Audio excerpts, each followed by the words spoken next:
All right, special guest episode of In the Workroom with Manny. It starts with you two. Nothing but trouble. Tim asked me earlier, he said, what's it like to work for your parents? And I said, I'm the luckiest guy in the world. I said, I have the best parents. You know, they just let me, they let me do whatever I want to do. They let me make mistakes. They let me learn from them. And you still show me support, even when you know I'm wrong. I didn't think I would start crying so early in the in the podcast, but that's how I feel. So, but I wanted to have a sit down with you guys on the podcast just to talk about where it really started. You know. Well, we have to trust you, and you've proven again and again you're doing beautifully. You're doing so good. So. Yeah. We're doing pretty good, Mom. We're doing pretty good. We have a good shop here. We have this beautiful new location. We have. Very nice. We've been so blessed over the years. We work with great people here, great seamstresses, great. You can't say that there's one person that works. There's 30 people working here now. True. And you can't say that there's one person that, geez, I really wish this person would leave or go find another job. You know, we have really good people here. Because we take care of them. Yeah. But I think people should know your story a little bit. Some people know it. I have some favorite stories that I tell from there. But 1973, right, was the year you guys came here. Yeah. And you came here. But when Dad proposed to you, Mom, he dangled something in front of you, didn't he? No. You want to come to America? You want to have a better life? You come with me, right? Yeah, he said, let's go to America. It's going to give us an opportunity that we'll never have in this country. Yeah. I didn't want to hear about it. I didn't want to have anything to do with it. You were also 17 at the time. I was 17. I was 16 and a half at the time.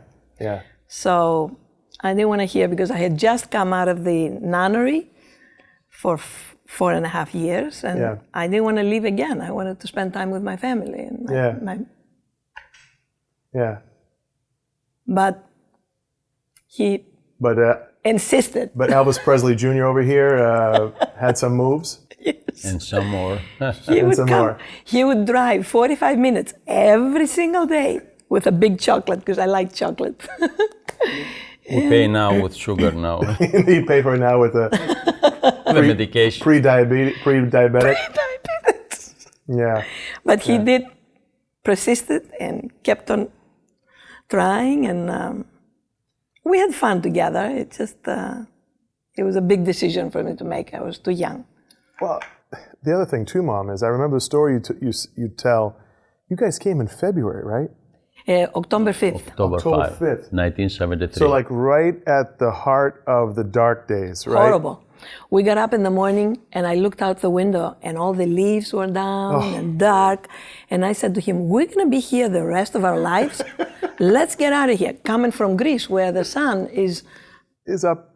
Yeah, it's up all the time. All the time. Yeah. It was really kind of depressing. Yeah. But Dad and I go to the same gym now. We go to the same trainer. And he's across the street from the first house you lived in. Oh, yeah. And every morning when I leave there, you look up to the little window. I look up at the little window and I say, that's where they lived when they first came here. That's where we lived. Yeah. We had 1 bedroom and 1 kitchen. That was it. And thank God for Uncle John and Aunt Helen for taking you in their home. Absolutely. And, you know. They did. They sponsored us. Yeah. And we got our green card as soon as we walked in the airport because they needed electricians. Yeah. That's how. And Dad was a. He was an electrician. So that's how we did it, and we got the first jobs. I was making $3 an hour. Yeah. And he was making $3.50. $2.75. Oh, $2.75. Even less than me. You probably argued for a better rate. Yeah, we made a little money, but you know what? We were always very happy to have a job. Yeah. You had good, I think like a lot of the Greeks, Italians, Portuguese, Brazilians today, whatever, immigration group, you had good family, you had good company. You have a good work ethic, You're grateful to have a job. Yeah. And you wanted more and more hours. I remember saying, give me more hours. I want to work, That's the difference between today and 50 years ago, I mean. Well. Yeah, still today they want an hour, they don't want to work. that might be true. Yeah. That might be true, Dad. Yes.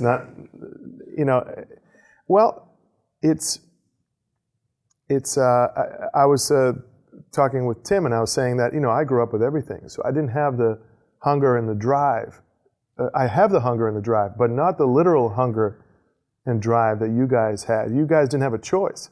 We didn't have a choice. It was a survival, Well, as Maria said that at that time, 1973, I was 26 years old. She was 16 to 17. Yeah. And our parents, they were best friends. Yeah. Me and your mother come from the same village, as you know. Yeah. Yeah. And at that time, the idea was, let's get married and make a family and find a job. And if you can go to America, it's an opportunity, better opportunity. Yeah. And that was the thing behind it. Maria was a young girl.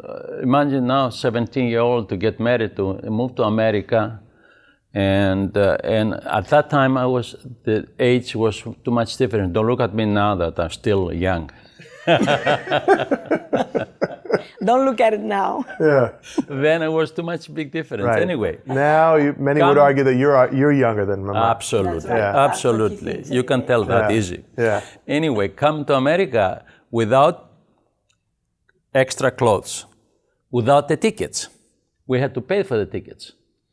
We borrowed without money for the tickets. Skills, without education. Yeah. Start from below zero to succeed. Yeah. And one thing I have to say that we are very, very fortunate. We are very lucky. Every day, wake up from the bed, we should thank God because number one, we had appreciate and we had work and we had health, most important. Yeah. And we made, as they say, this country, the American dream. Yeah. And we're very, very fortunate. And Maria, he already was a teacher when we came here. And I went to school over there for electrician. And when I came to this country, I did at the beginning all kind of sorts of work. Yeah. Yeah. And still after you got born. Yeah. And Maria, before get pregnant, she was working for a small workroom. Yeah. And then we needed extra income. And I said, what we're going to do now? We're going to get some tables in the basement. Actually, one of the tables still here. Yeah, the original table. Yeah, we painted it white thanks to Mom. Yes, yes. Yeah. So anyway, we built some tables. I built some tables downstairs. Yeah. And bought a couple of machines. And she was working downstairs, taking care of you and Angela. Yeah. And me, I had another job. And when I get off that job, work downstairs too. Yeah. Learning, I never knew how to stitch. I learned from Maria when I saw her. And I was cutting and putting things together. And my goal was, when I have children, because I didn't have kids right away. I had kids when I turned 21 and a half. My goal was, I wanted to be there for you. Yeah. I didn't want anybody else to bring you up. Right. That was the goal. Right. I wanted to work, but be there for you, for my kids. So this is what I did. I worked all day, and when you guys came home from school, I was there, 3:00. Yeah. To be with you. So that was my big fear. I was afraid of America. What's going to happen to my kids? Yeah. I didn't know much. I didn't know that it's what you put in your family, your kids turn to be. If I knew you would turn, I would have 6 more. How good you guys turned. But I was so scared. The truth is of the world, of the whole. Yeah, the truth is scary. nothing came without hard work. At that time, if every American works 8 hours a day, we used to work 16 hours a day. For sure. Yeah. Twice. Yeah. And nothing came easy. It's through hard work. And of course, as I said again, we were healthy. And I remember sometimes something significant. I used to go, at that time, we didn't have money to go to Greece every summer. No. So, like we go now, thank God. And used to take a week and go to Cape Cod. We go to Cape Cod for a week, we rent a house over there. We see the weather for 10 days, rain every day. This is no Greece. So I got up in the morning, what am I gonna do now? Stay all day with the kids inside the house? It was torture. Yeah. So I said, Maria, you stay here. I go back to Framingham. I start stitching, working. Yeah. And at night, come back to Cape Cod again. And if the next day the sun comes out, fine. If not, back to Framingham. Back to Framingham. Yeah. Everything came through hard work, and we are very, very fortunate. And after you finish college and you try a little bit the corporate world, then he decided, he says, I want to come join you and work with you and make this place bigger. It was difficult in the beginning, I admit, because we were the old-fashioned way. And we had used to our own ways. So, but everything came out great. And about less than a year ago, Manny told me that there is time to look for a new place to own the place. And I want to be honest, I was hesitant. Yeah. And the reason I was hesitant is, it has to do with, at this age, I said, geez, if we don't make it, we're going to make the payments and it's going to be too expensive for us. And when I came and saw the building, I loved it. I said, maybe it's a good idea, man. I don't know if we're going to make the payments, but I love the building. It's a solid, nice building. And then I had to gear up myself after 10 years at the old place, every day fixing something and try to come up, because I'm very, very fortunate, as Manny knows and everybody. I took the talent of my father. My father was a great man who do everything, because he had 10 children. He had to be a shoemaker, an engineer, agriculture, a farmer, a hunter, everything. So, and a special talent. My father could do everything. So he gave me that talent, and I was able. So after we passed papers here, I said, Manny, I start taking things here, changing lights, counters, benches, for the machines, design, start somewhere to have a design. And Manny said, I made too much for you, Daddy, but anyway. But I did it not because he pressured me. I did it because I wanted to do it. And now it feels so good, so satisfying. This place is beautiful. It is a great place. And coming in here, it's a pleasure to come here, but now I just fix here things there, whatever, fix a machine, fix a table, fix a light. But it's time for me and Mrs. Makkas now to take it easy. Now, in a month, we'll go to Greece and we'll go lay on the beach and relax and enjoy life, whatever's left for us. Yeah. So we're very, very blessed, very fortunate. We're very blessed because Manny got involved, and now he's in charge of everything, and we have the opportunity. Because if it was not for Manny, this wouldn't be here.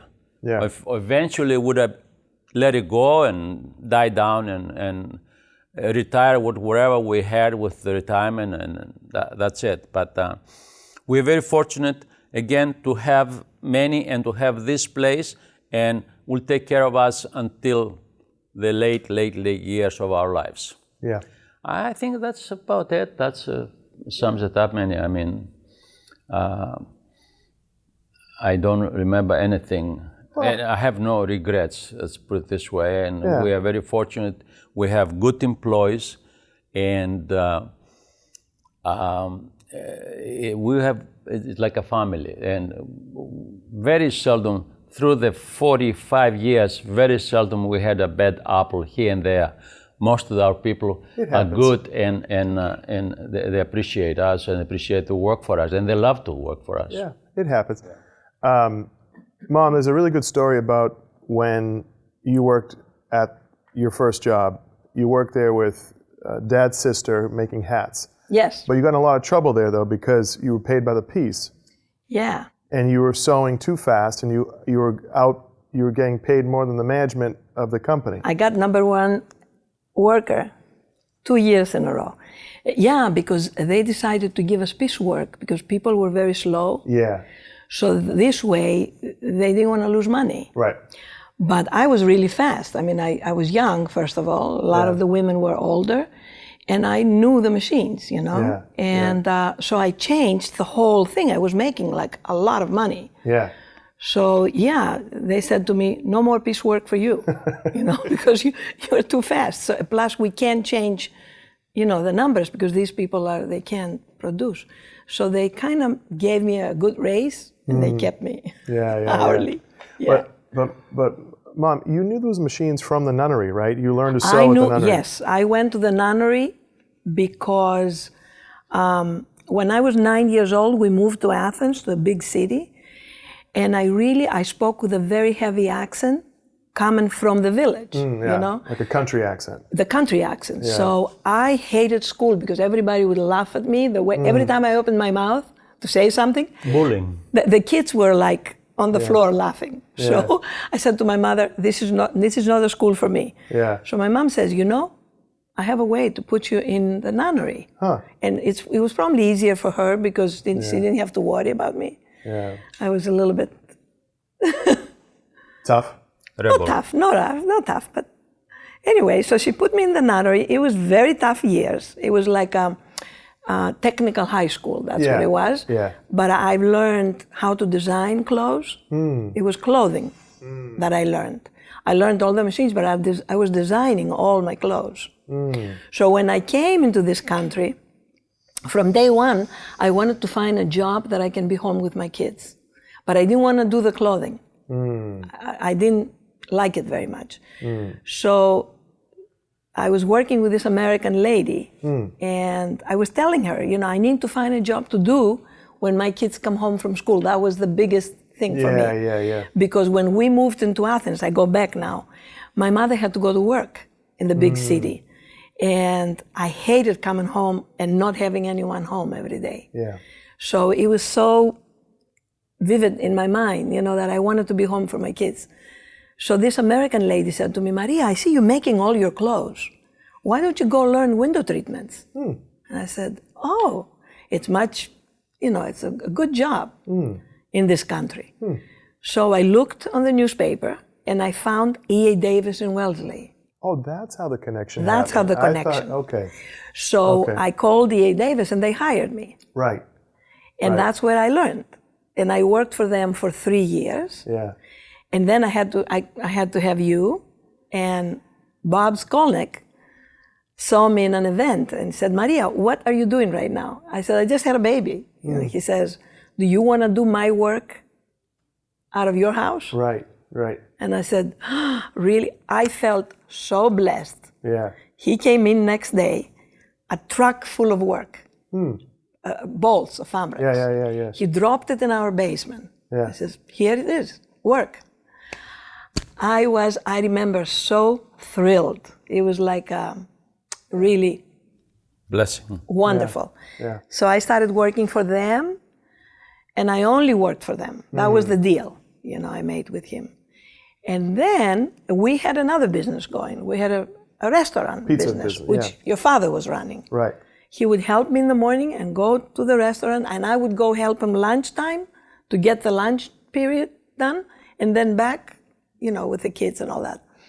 So when we had that restaurant for 20 years, it was a little gold mine. Yeah.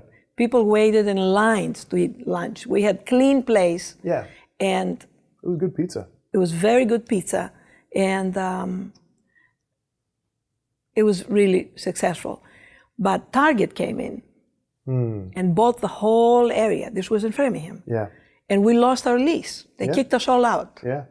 So that's when I had you in college, your sister in college. Yeah. So that's when I went to E.A. Davis, Bob, and I said, Bob, I need to hire more design, go with, find more work.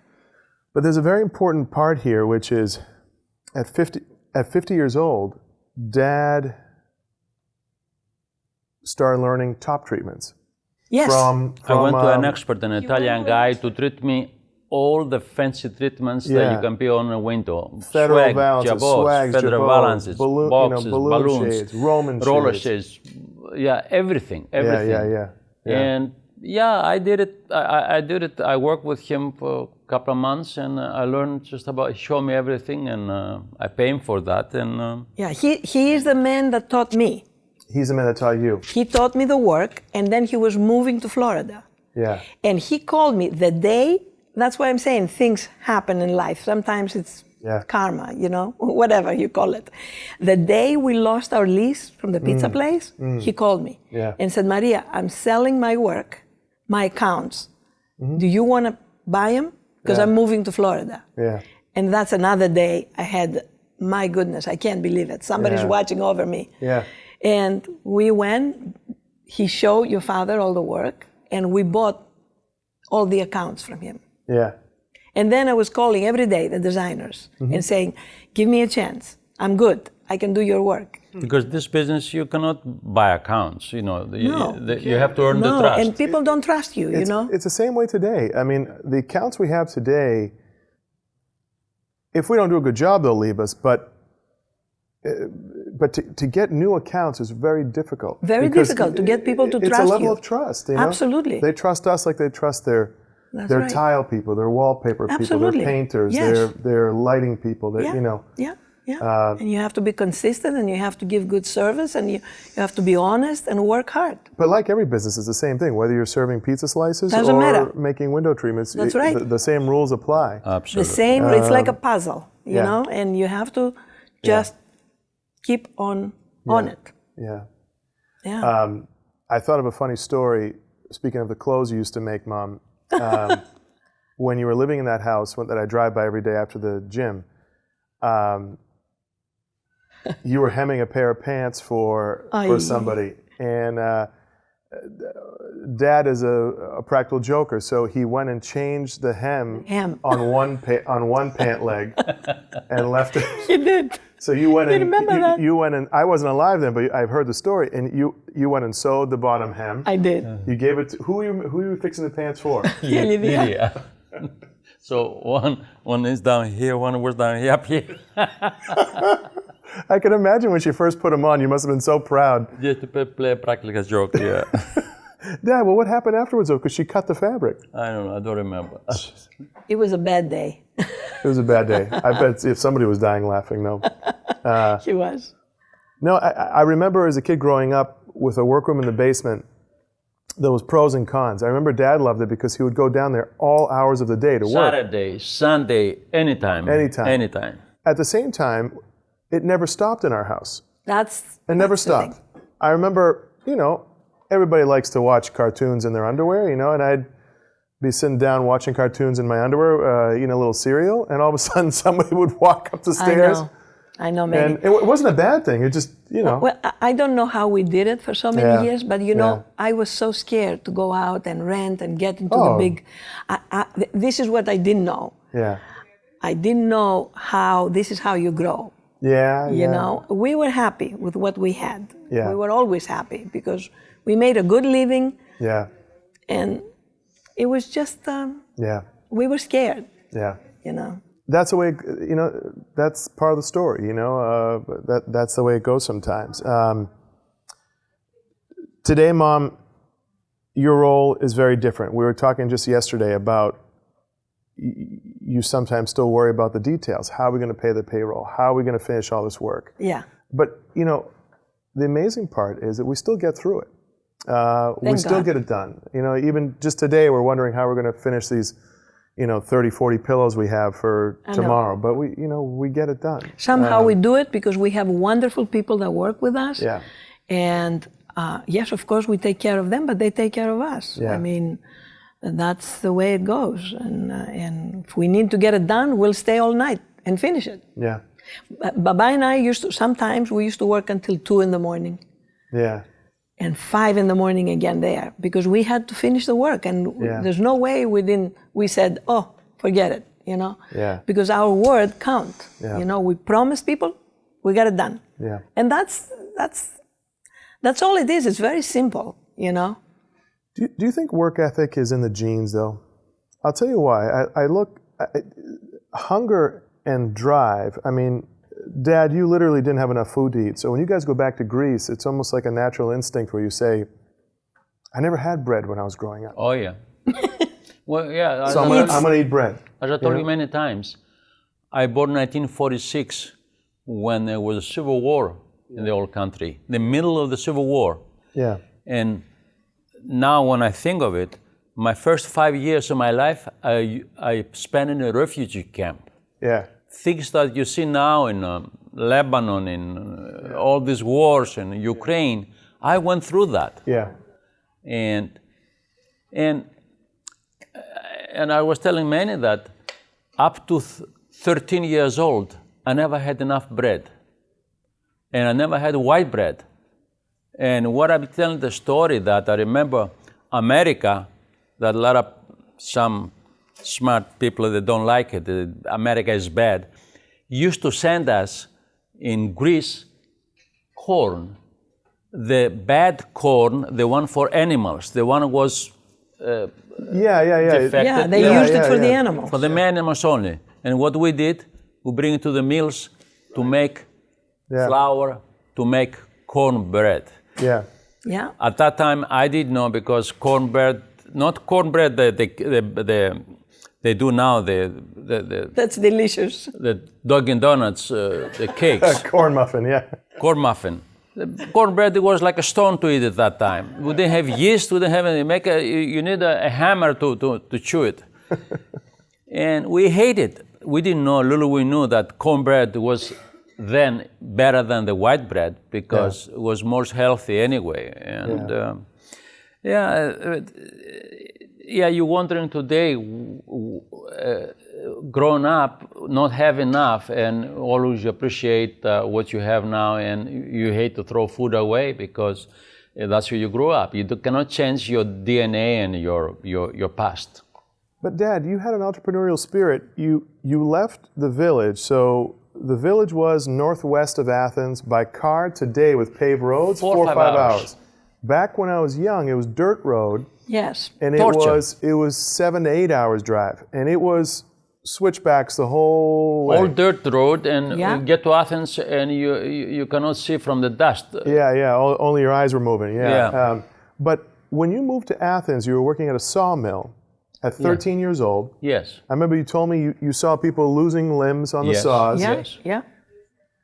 But you made wedding favors on the side. You had artistic talent a little in your bit, hands. yes. I was making, started making a dime a day. A dime a day. A dime a day for work at that time, 1959, 60. And how long did you ride your bike to work? 45 minutes, right? Yeah, from here to Worcester, every day. With By a bike? Bike.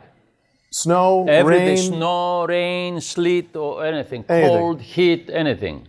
With the bike. Heat wave? Anything. Whatever you want, you're on the bike. Yeah, I went on the bike.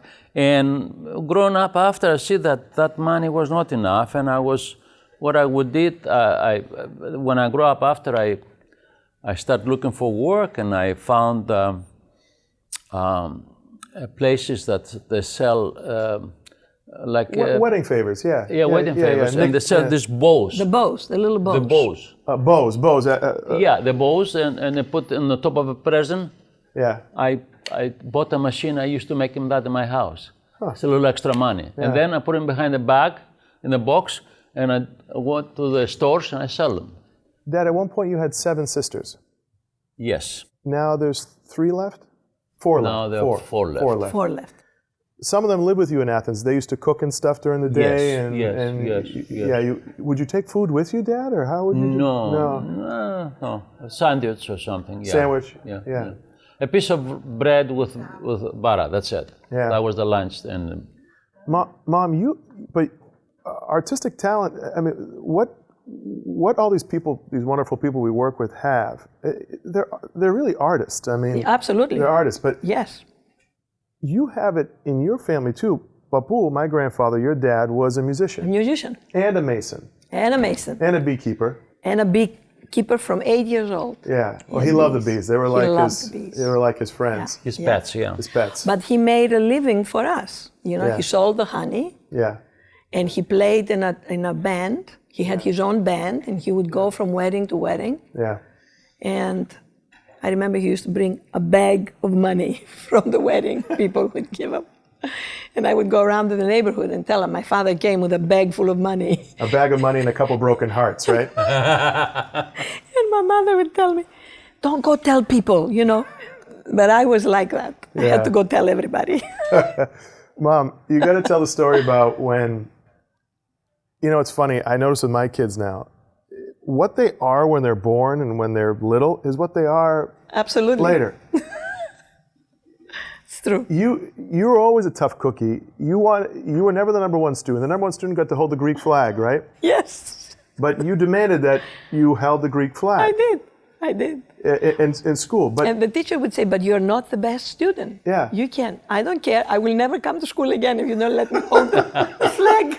But one of my favorite stories you ever told me was when you first came to the U.S., you drove up and down Route 9 and you went into a big office building. I went to the Data General. Data General, yeah. Computer place. A computer company. A lot of the people used to go there to get a job because our factory closed down. Oh, this was after the hat factory closed down. Yes. Before the drapes. Oh. And I walked in. They said, what do you need here? I said, I need a job. They looked at each other. What kind of high school, what kind of education you have? I said, technical high school. No college? No. They went in, they were talking to each other, laughing, of course. It was nothing funny to me. I said, I need a job, just give me a job. Yeah. They came back out and said, you know, the people we hire here are people that have college education. Oh, I said, yeah, but I know I work hard. I got number one worker at Bancroft. At Bancroft. They said, oh, wait a minute. You know, they went back in, they were talking to each other. And I saw them laughing, you know. They came back out and said, you know, because you're so determined, we can give you a night job here. Yeah. You be the mail person. Take the mail from office to office. But you have an opportunity to go to school and educate yourself. Yeah. I loved it. Yeah. But your father says, no way you're going to be working night in a big place like that. Yeah. So that opportunity is gone. I don't blame you, Dad. Well, who knows? You could have been running that company now. But you know, we went to school though here. I went to school and got my high school diploma. Yeah. It took me 8 years. I went to Kiftec two Framingham. nights a week. Yeah.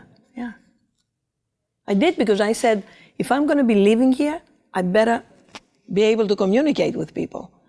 And within 6 months, I spoke English the way pretty much I speak now. But Uncle John, when he brought you here, he told you, he said, you have to learn English. Absolutely. Right away. He said, right away. 2 things he told us. Yeah. You have to learn English and you have to have insurance. Medical insurance. And you never have children without insurance. You can't have babies unless you have It's insurance. not like you're going to have a family here and go to welfare. That doesn't exist. Doesn't exist. Yeah. Well, I mean, that was also in our genes, Dad. Your dad had 19 mouths to feed. Yeah. And communism was making their way into Greece from the north down. And there was no choice for Papu, for your dad. No. There was no choice. And this is a much longer story, but making it, working hard was the only way. That's it. And when the communists came to him and they said, hey, you caught 10 fish today, you're going to keep 1 and we're going to take 10 and give it to the other families and the other guys who are smoking cigarettes all day and hanging out at the coffee shop. Yeah. He was literally ready to kill somebody for it. Yeah, he said, I'm not going to do that. I'm working day and night to feed my family. And now you stay in a coffee shop all day, play cards. Yeah. and now you're asking me to bring my goods to the square and divide it up to split evenly. You think that's fair? I work hard. You go work hard. Yeah. And that's why after the communist parade through the area, they gave somebody told the communist this guy has to be killed. Yeah. So they tried to execute him, and he escaped. He escaped on the way in the middle of the night. In the middle of the night, yeah. And they searched him. They tied his hands behind his back. They searched him. They didn't find the knife he had. It was at night. They didn't find the knife. It was behind. He had a flat knife in the back of his... Which I still have now here in the house. We have it at the house. And he cut his hands free and pretended like he was tied. But then at the right moment... He escaped. He ran for it, and the bullets they were shooting bullets at him. Flying firecrackers over his head, and no bullet hit him. And the amazing part is that he was smart enough. He didn't want them to kill him with his own knife. So he stuck the knife in the ground, in the dirt, ran, and if I remember Dad right, he jumped off the cliff and he snapped his arm in the wrong direction. Yes. Yeah. And went, brought it all the way back. The fear was greater than the pain. He grabbed his arm, he put it like this inside his shirt, and he was hiding for a day in the woods until the wave of the guerrillas go by. Yeah, the communist guerrillas. Yeah. Communist guerrillas, and then 3 days later, when he heard the guerrillas went away, he went with my mother. To the path, and he found the knife, which I have here in the house now. It's amazing. Dad, you were born already then, though. I was 6 months. At the moment they captured my father, I was camping on the hills. Yeah. No, hard times. Those were tough years, Tough years. Yeah. You never want those years to come back, It's unfortunately, in today's times, we see versions of that in other countries around the world. That's right. Of course. You do. Of course. But that's why there's a lot of suffering. Unless you leave something like that, you never know. You can never understand what these people are going through. They're going through. It's tough. But that also gave you the drive and determination that built everything we have today. That's right. And that's right. And that's what led to it. Papu Manny used to say to us as kids, you want to succeed in your life, you better work hard. It's the only way to succeed. That's what he was saying, Papu Manny. And I remember you as a little boy when he was very good in soccer and all the sports. And I remember we have a piece of stone in our house. Yeah. You had it in you since then. And you were writing, I must work hard. Remember it? I think that was after I got in trouble a couple of times in school for not working hard. I still see it though, it's still there. Yeah. I must work hard. Yeah. Yes. I took some old... You have to work hard. I wrote that with some old car paint you had. You had touch-up paint. And I used the touch-up paint to write because still there. I was embarrassed because my mind was everywhere. My mind was everywhere, and I had trouble focusing. Mostly because I was a daydreamer. I like driving my cars and doing my things, and in many ways I'm still like that today. But we're all needed. Everybody is different. Yeah. Yeah. Well, it's a tremendous story. There's more stories to the story. Maybe we'll do round 2 at some point. But our stories never end. Yeah, but it's a lot of good stories. The next time we can take some notes so we don't miss anything. We'll think of it. Podcasts. There's always more episodes, right? So maybe we'll. That's right. I thought to myself it would be great to have the 3 Makkas brothers on one day. Oh yeah, that would be nice. That'll be good. That'll be good. Yeah. And maybe one day if Theophony and Theosula visit, we can have the Dallas sisters too. Yeah. Yeah. It's all good. Well, that was a good way to end it. Yeah. All right? Okay, Manny. Okay.